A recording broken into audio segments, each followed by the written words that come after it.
Chào các bạn đến với kênh của mình. Sau đây mình sẽ hướng dẫn các bạn về làm ẩn trên kênh, số người đăng ký trên kênh của bạn. Trước tiên bạn phải vào Google.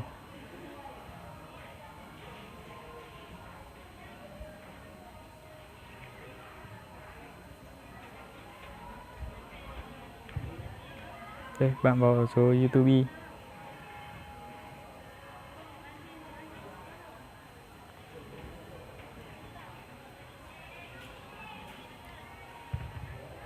Đây là trang chủ. Rồi sau đó bạn ấn vào chỗ biểu tượng trên này.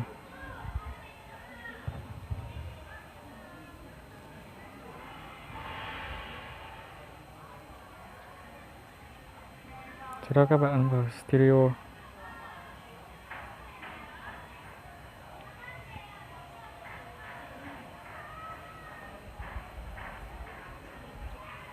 Đây. Rồi sau đó các bạn ấn vào kênh để mình kéo gần vào cho các bạn nhìn rõ.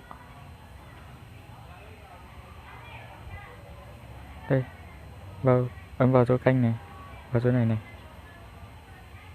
Các bạn ấn vào chỗ này nhé.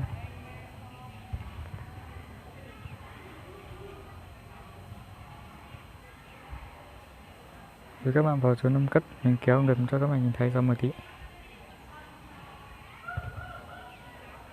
Đây, bạn vào chỗ nâng cấp này.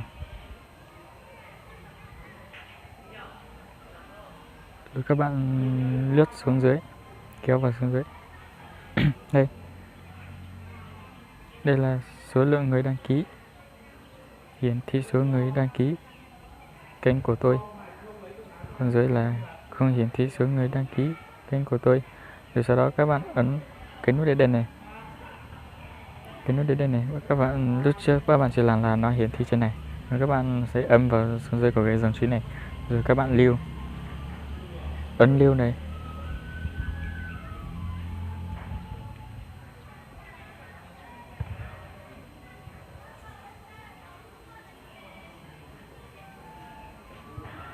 Các bạn ấn lưu rồi thì sẽ không hiển thị trên trang của họ nữa. Kiểu như là họ xem thì không hiển thị trên trang của họ nữa.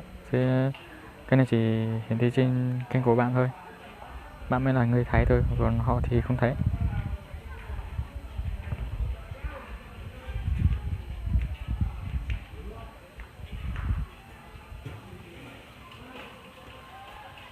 Clip của mình sẽ hướng dẫn ở đây.